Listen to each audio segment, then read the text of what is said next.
souvent je me dis que mes vidéos elles servent à rien, qu'elles vont nulle part. Et c'est un peu le problème du sujet, souvent elles n'ont pas de sujet. C'est-à-dire que je me dis pas je vais parler de ça et du coup j'en fais une vidéo, j'ai pas de sujet. Et donc mes vidéos elles sont un peu comme une balade. Une balade où on va un peu au hasard et on regarde ce qu'on trouve et on trouve plein de choses. Et en fait c'est ce qui me plaît, je préfère les balades en randonnée. J'aime pas les randonnées où on va à un endroit précis. En fait ça m'intéresse pas. Ça m'intéresse pas l'endroit précis parce que en fait la nature, les choses qui m'intéressent plutôt dans la nature, les fourmis, les plantes, les mousses, tout ça, et elles sont pas à un endroit précis, elles sont partout et nulle part, elles sont de plus en plus rares, mais c'est en se baladant qu'on les voit et pas en faisant une randonnée. Alors on passe à côté quand on fait une randonnée, mais je sais pas, j'ai l'impression que ces temps je me dis qu'il faut tout le temps un sujet aux choses, tout le temps un sujet aux vidéos, un sujet aux livres, un sujet aux propos. Il faut savoir de quoi est-ce qu'on est en train de parler, pourquoi est-ce qu'on est en train de le dire. Et j'ai l'impression que cette obligation du sujet a quelque chose à voir avec mon reproche que je fais au monde de la technique. Et quelque part dans la pensée, c'est le monde de la raison, le monde de la raison qui veut tout le temps que tous les domaines soient étiquetés par un sujet et que toutes les choses servent à quelque chose. Moi je sais pas vraiment à quoi servent mes vidéos. Mais du coup mes vidéos sont une balade comme ça. Ils sont peut-être dans leur fond même, dans leur forme même, un refus de ce monde technique, ou en tout cas de ce monde de la rationalité. Parce que mes vidéos n'ont pas de sujet, et pourtant je pense que quand je les compare à plein d'autres vidéos qui elles ont un sujet, et ben je me dis mais en fait ça parle du monde, mes vidéos, ça parle... Alors peut-être que c'est parce que c'est moi qui les fais, et du coup je les trouve bien parce que je me trouve bien. Mais j'ai l'impression que mes vidéos elles parlent du monde. Parce que le monde il n'a pas de sujet, il n'y a pas de sujet à l'existence, il n'y a pas de sujet à la vie. Alors que dans les petits livres qui nous parlent de la botanique, et ben il y a le sujet, la botanique. Ou alors en politique il y a ce sujet, et toutes les vidéos comme ça sur internet et tous les livres et toutes les choses comme ça ont besoin d'un sujet cadré. Et je crois que refuser ce sujet c'est déjà un acte qui va contre la société technique, contre le monde technique plutôt.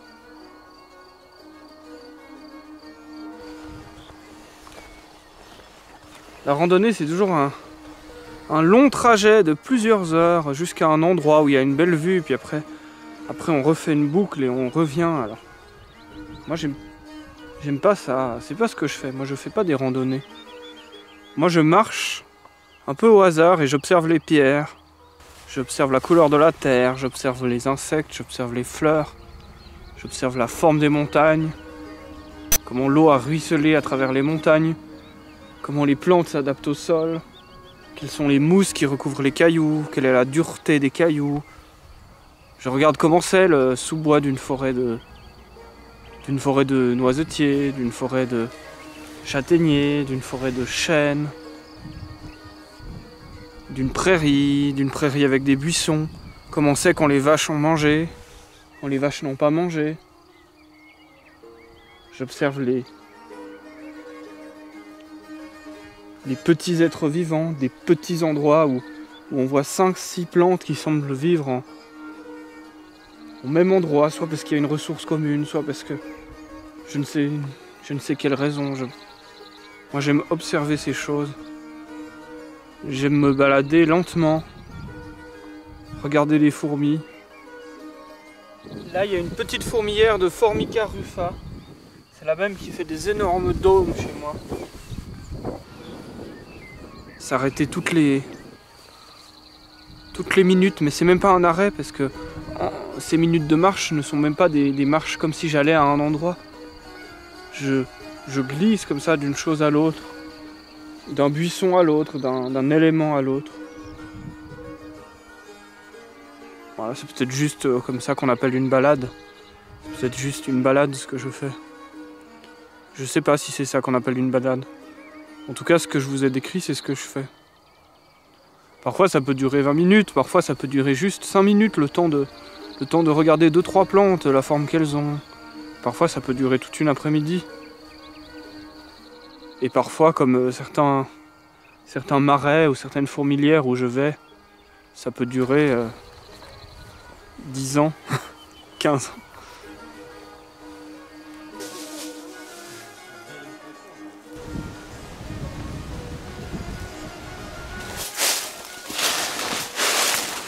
suis en Ardèche dans une forêt de châtaigniers. J'ai pas de forêt de châtaigniers chez moi. Je trouve ça beau, en plus ils ont les feuilles sont assez récentes, elles sont encore un peu toutes vertes. J'avais jamais vu encore une forêt entièrement de châtaigniers.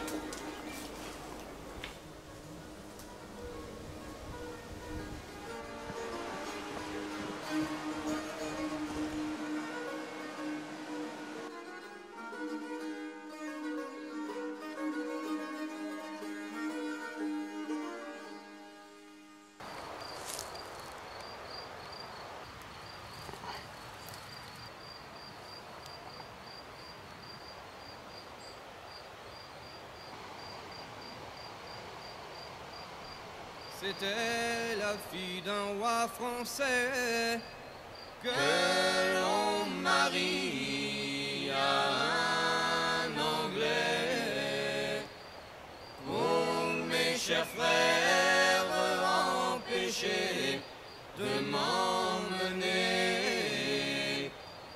j'aimerais mieux soldat français que roi.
J'adore les petites prairies sauvages. J'aime penser à toutes ces fourmis qui sont là, au centre de leur perception du monde, qui perçoivent entièrement et complètement avec leur capacité de fourmi le monde, et qui vivent comme ça le monde. Tous ces insectes, toutes ces fleurs, toutes ces choses, tous ces êtres qui vivent pleinement et entièrement leur existence.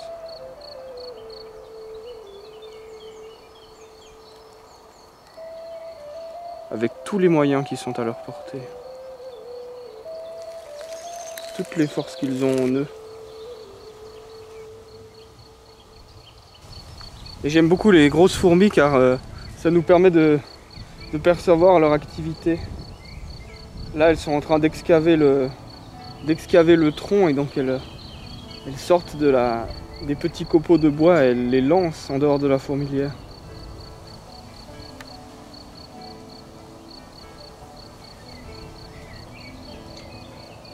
J'adore regarder l'activité des fourmis.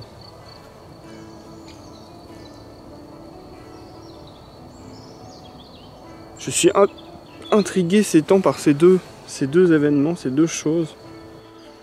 C'est le cas d'un monsieur il ne sait pas ce qu'il fait, il se lève et il prend son fusil et il ne sait pas ce qu'il va faire, mais il sort de sa maison, il ne sait pas ce qu'il va faire, il voit la porte de son voisin, il casse la porte de son voisin. Il est chez son voisin, il ne sait pas ce qu'il va faire et il tire dans son voisin, il tue son voisin. Ça, c'est la première histoire. Et on peut la comparer à la deuxième histoire, c'est un monsieur qui est chez lui, il prend un papier et il se dit « Je vais faire la liste de toutes les raisons pour lesquelles je devrais tuer mon voisin ».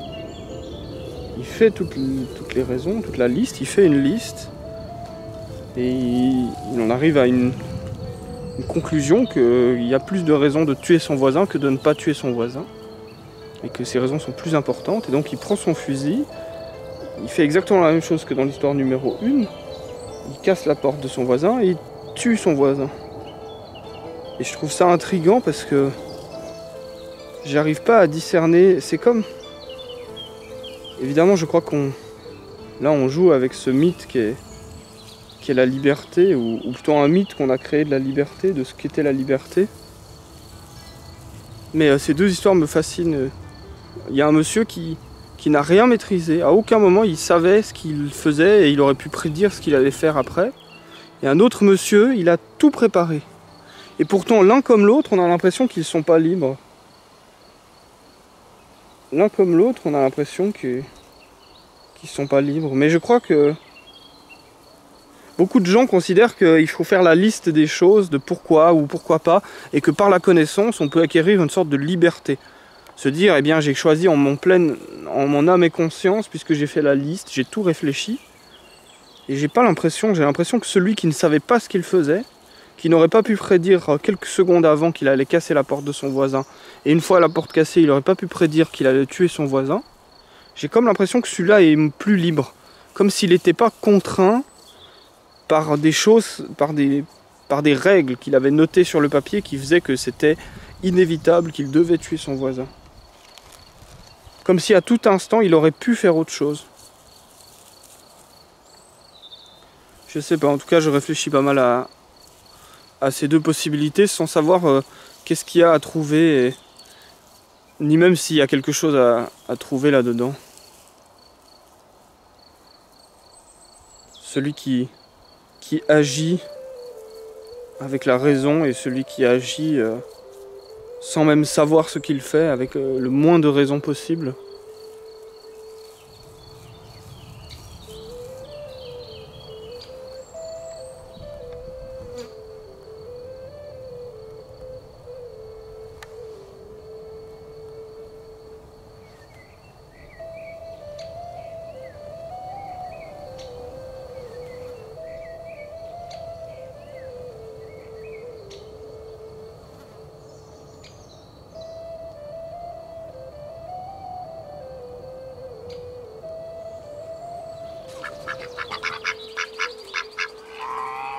Sans faire exprès, j'ai pris l'autoroute et j'étais pris dans une file de voitures où je pouvais plus retourner en arrière.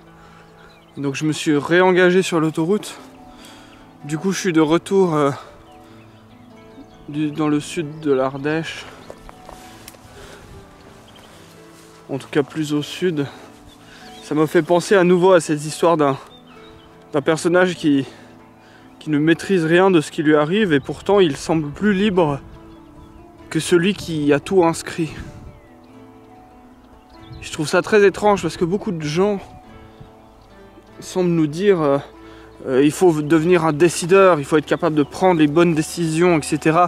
Et pour ce faire, il faut être cultivé, savoir fixer nos objectifs, etc. Mais quand on fait comme ça, nos décisions ne sont plus vraiment les nôtres, ce sont des décisions techniques. C'est étrange, c'est comme si le fait d'optimiser la décision nous retirait la propriété de cette décision.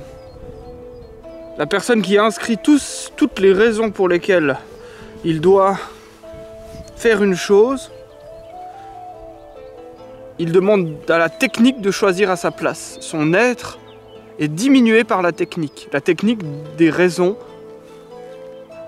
la technique des rapports entre les choses qui font que cette chose doit advenir. Et celui qui se laisse totalement porter, lui, il est soumis au monde. Le monde qui choisira à sa place, pratiquement. Il s'est laissé porter et il est rentré sur l'autoroute et du coup, il va en direction du sud. Sauf que dans les deux cas, il y a un moment où notre être s'exprime toujours. Moi, à un moment, j'étais embarqué dans l'autoroute et j'avais la possibilité de retourner au nord, de prendre l'autoroute du soleil vers le nord ou de prendre l'autoroute du soleil vers le sud. Et je suis retourné vers le sud. Et je sais même pas pourquoi exactement je suis retourné vers le sud. J'ai pas fait de liste des raisons. Bon, peut-être que on ne maîtrise rien d'aucune de nos décisions. Et que ce on est une sorte d'illusion. Comme si on était quelque chose qui pouvait choisir si ma voiture et mon corps allaient aller au sud ou au nord.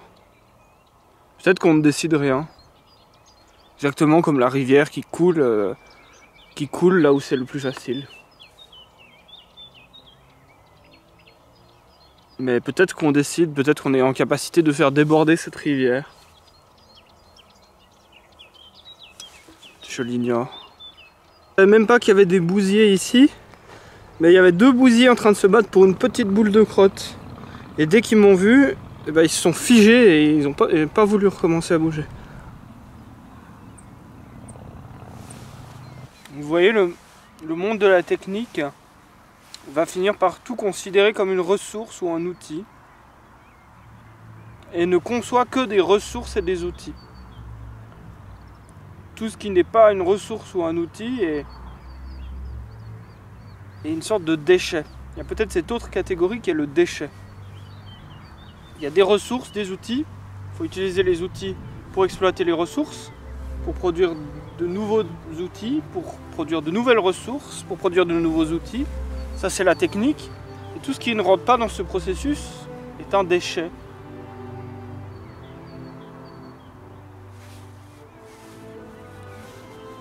Et vous voyez, cette prairie là, elle est pratiquement sauvage.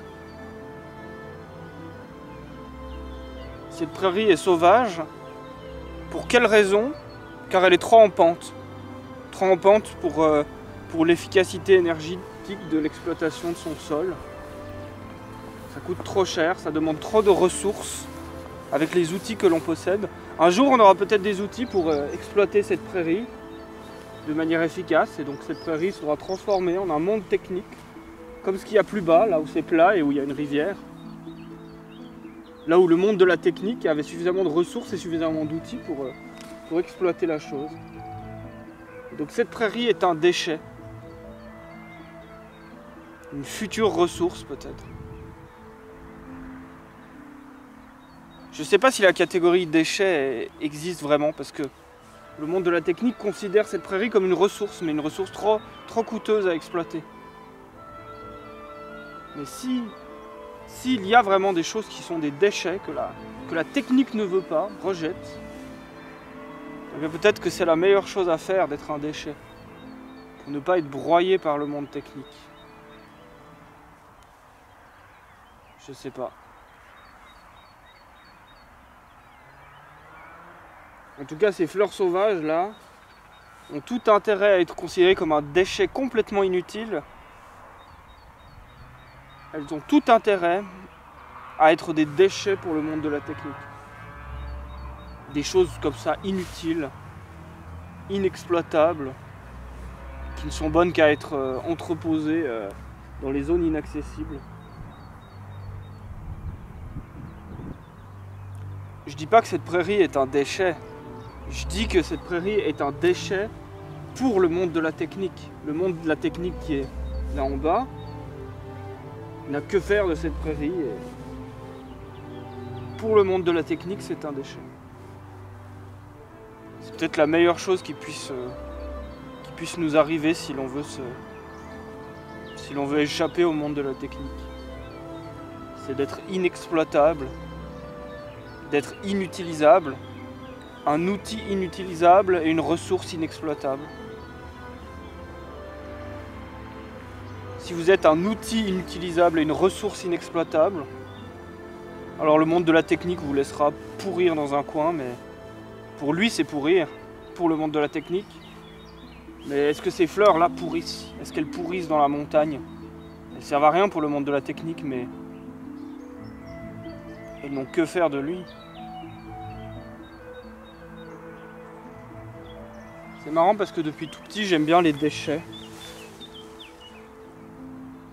les ordures dans les bennes de la déchetterie.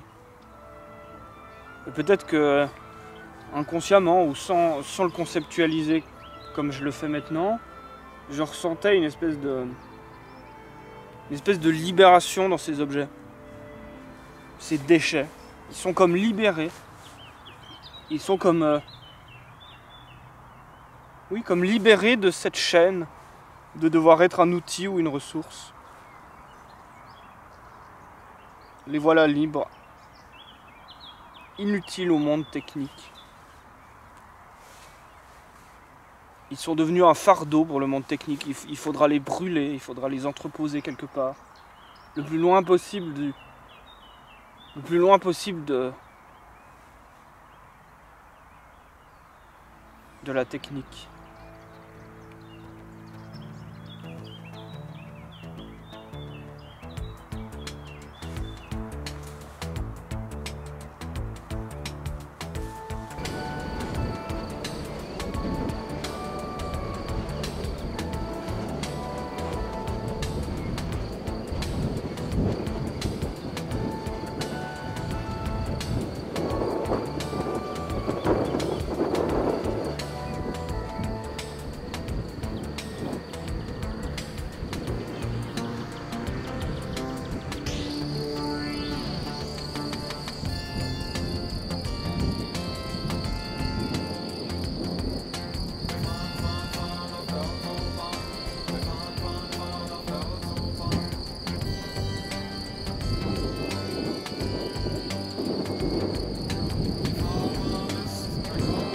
Et je me suis dit, en fait, lui aussi, ça fait des centaines d'années, des milliers d'années que ses ancêtres vivent et côtoient nos ancêtres à nous. Souvent, on pense à l'histoire de nos ancêtres, à l'histoire des êtres humains, mais en fait, toutes les plantes, tous les êtres vivants que vous pouvez voir, eh bien, ils avaient un ancêtre il y a 500 ans, il y a 1000 ans, il y a 2000 ans. Ils ont des ancêtres qui vivaient avec nos ancêtres. Au milieu du béton. Peut-être que tout cela est le résultat du dilemme exploration-exploitation. Notre biologie a poussé certains individus à explorer et d'autres à exploiter. Et celui qui, comme moi, prend l'autoroute au hasard sans réellement savoir où il va et pourquoi il y va, celui-là est dans des mécanismes biologiques d'exploration. Et celui qui prend l'autoroute pour transporter une palette de matière métallique qui doit être ensuite forgée pour fabriquer des couteaux, des outils ou je ne sais quoi d'autre qui serviront encore à autre chose, celui-là est dans des mécanismes biologiques d'exploitation. Et notre biologie, après des centaines de millions d'itérations de sélection naturelle, a fait en sorte qu'il y ait une diversité dans les mécanismes biologiques de notre cerveau pour que certains explorent et certains exploitent. Et c'est peut-être la performance, la recherche d'efficacité de notre biologie qui pousse certains à explorer et d'autres à exploiter. Et peut-être que notre technologie et ce principe qu'on a mis en place de technique n'est finalement que la continuation de l'efficacité biologique. L'efficacité biologique qui a sélectionné les êtres vivants. Après des myriades et des myriades d'itérations d'êtres vivants qui ont vécu une vie, aboutit à un être humain qui produit de la technique.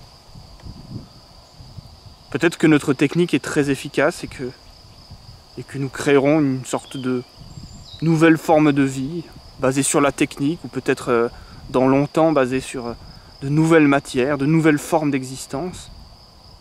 Peut-être que nous disparaîtrons, peut-être que nous sommes une branche stérile de la vie.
Je suis à Alba la Romaine, au milieu d'une ancienne ville romaine. Les fourmis marchent entre des petits morceaux de tuiles romaines qui ont été fabriqués il y a des centaines d'années. Cette petite colonie de fourmis se trouve exactement là où se trouvait il y a 2000 ans le forum de la ville d'Alba.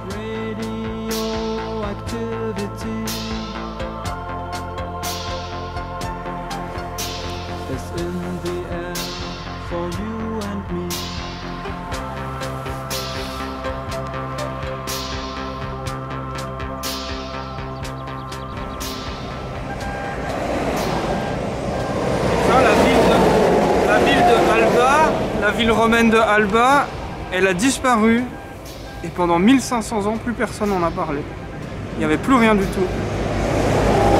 Alors que c'était une grande ville commerciale avec plein de gens qui passaient, il y avait un temple, un forum, un marché, même un théâtre.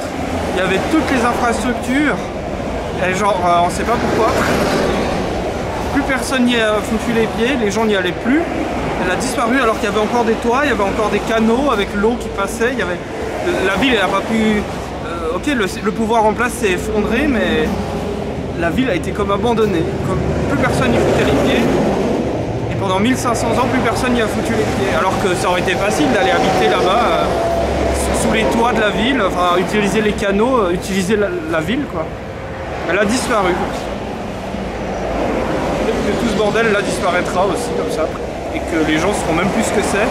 Et qu'ils feront leur vignoble par-dessus et qu'ils auront des bouts de béton qui ressortent comme ça, comme les restes de la ville d'Alba qui couvrent le sol littéralement. Les gens pendant 1000 ans, ils ont planté des vignes sur du sol, c'est des tas de tuiles, quoi. Ils ont planté des vignes sur des tas de tuiles. Imagine, t'es debout sur le chewing-gum. Là t'es mort. Là t'es vivant, là t'es mort. Là t'es vivant, là t'es mort. Bon, je crois que je me suis gouré, j'ai parlé de déchets comme si c'était une catégorie du monde de la technique, mais la technique ne conçoit vraiment que des ressources et des outils. Et donc un déchet est toujours une ressource potentielle. D'ailleurs, la revalorisation des déchets, c'est exactement ça, c'est qu'il y a un déchet qui était inexploitable, qui est redevenu quelque chose d'exploitable, dont on peut retirer quelque chose, retirer une ressource. Et cette chose est vraiment importante à comprendre, c'est des ressources qu'on exploite avec des outils pour pouvoir créer de nouveaux outils, pour exploiter de nouvelles ressources, pour créer de nouveaux outils, pour exploiter de nouvelles ressources, créer de nouveaux outils, pour de nouvelles ressources, pour de nouveaux outils, et comme ça indéfiniment. Et c'est ça la technique. Et donc la technique est la chose qui a permis de développer le plus de puissance. Et c'est pour ça que la technique prend un pouvoir aussi grand, c'est que par la technique, eh bien, on exploite toutes les ressources du monde et on va finir par exploiter toutes les ressources du monde. Et oui, il y a cette chose qui est importante. Beaucoup de choses ne semblent pas correspondre à cette réflexion. Par exemple, les médias, ou bien alors le divertissement, ou alors les vacances, toutes ces choses semblent ne pas correspondre à une ressource et un outil. Mais c'est oublier que la ressource la plus importante, en tout cas à l'heure actuelle, c'est l'être humain. L'être humain est une ressource très importante, car on peut prendre l'être humain et le faire travailler comme un outil pour obtenir de nouvelles ressources. Et voyez, encore à l'heure actuelle, beaucoup de ressources sont transportées par les êtres humains, toutes les choses sont exploitées par l'être humain. Et donc l'être humain reste la ressource la plus importante, et donc il est très important de mettre en place des processus qui permettent l'exploitation de l'être humain. L'exploitation de l'être humain est permise notamment par le fait qu'on empêche les êtres humains de se rebeller, ou alors qu'on leur donne aucune raison de se rebeller, ou aucune raison de ne pas rentrer dans le processus technique. Et donc énormément de choses dans le monde ne paraissent pas être ni une ressource ni un outil, mais sont en fait bien souvent des outils et des ressources mis en place pour exploiter cette ressource essentielle à ce monde de la technique qui est l'exploitation de l'être humain. Et là, la réflexion est complexe parce que peut-être que heureusement que ce monde a encore besoin d'êtres humains, parce que ça nous permet d'exister encore, mais c'est aussi terrible parce que peut-être qu'à long terme on va disparaître, devenir uniquement une ressource. Alors on peut être heureux du fait qu'on ait une ressource privilégiée, mais on peut être aussi malheureux et inquiet du fait que qu'on est une ressource si importante qu'on risque d'être entièrement exploité et entièrement assujetti à la technique.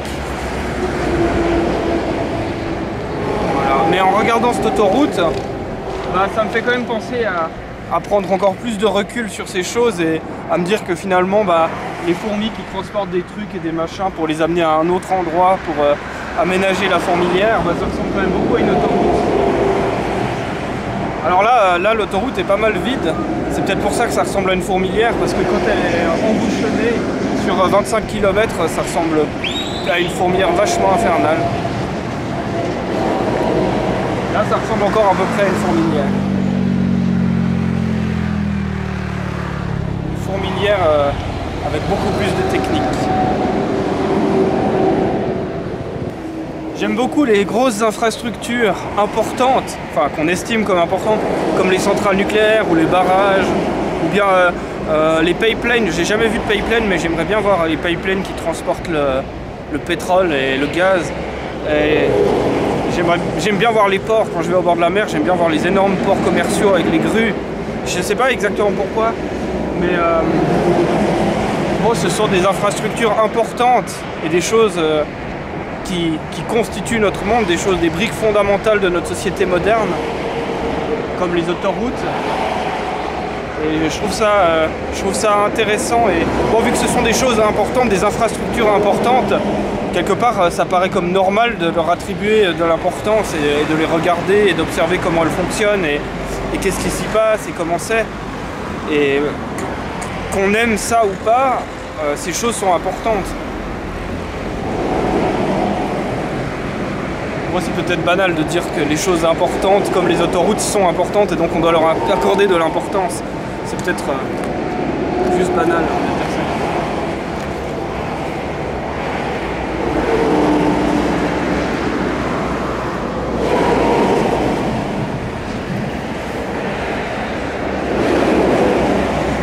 J'aimerais bien voir les grosses autoroutes avec encore plus de pistes. Aux États-Unis, il y a encore plus de voies les unes à côté des autres. Tu sais, dans les ceintures autour de Washington ou de New York ou bien de Los Angeles, ça doit être impressionnant aussi. De voir des embouteillages sur 6 pistes.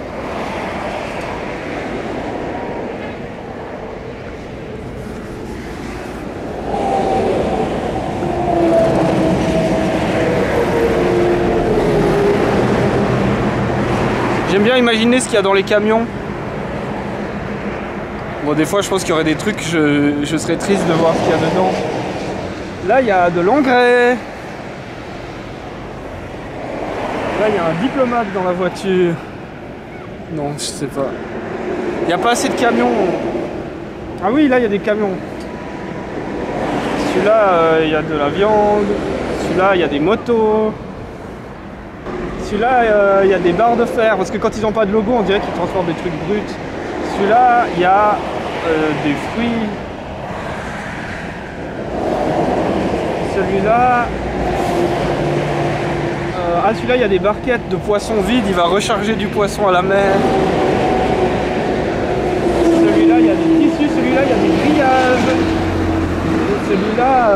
Celui-là, il y a des chaussures. Celui-là, il y a du fromage. Celui-là... Bon, moi j'étais venu voir les embouteillages. Pourquoi il n'y a pas d'embouteillage ?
conscience que nous vivons le monde avec l'entièreté des capacités qui nous est donnée. Et comme ça, nous avons la sensation d'exister dans le monde. Eh bien, les fourmis font la même chose, les abeilles font la même chose, tous les êtres vivants font la même chose. Ils ont entièrement toutes les capacités qui sont à leur portée pour vivre le monde. Et donc, ils agissent dans le monde comme cela, ils dansent dans le monde. Et nous aussi, notre corps comme ça agit avec toutes les capacités qu'il a. Notre cerveau, qui est une partie de notre corps, agit avec toutes les choses qui sont à sa portée. Et nous cherchons à faire les choses que nous souhaitons faire, et les fourmis font la même chose. Et tous les êtres font la même chose. Et peut-être que le processus technique n'est que notre volonté, tout comme les fourmis ont la volonté de creuser un trou ici ou un trou là. Et tout ça est une danse. Tout ça est peut-être une danse. Pour quelle raison? Car dans le fond, tout ce que nous faisons, même la chose la plus technique, même la chose la plus mentale, n'est que le résultat d'un mouvement de notre corps dans le monde. Et donc nous dansons dans le monde. Nous sommes là, nous ne savons pas pourquoi. Nous ne pouvons rien d'autre appréhender. Nous sommes là et nous dansons.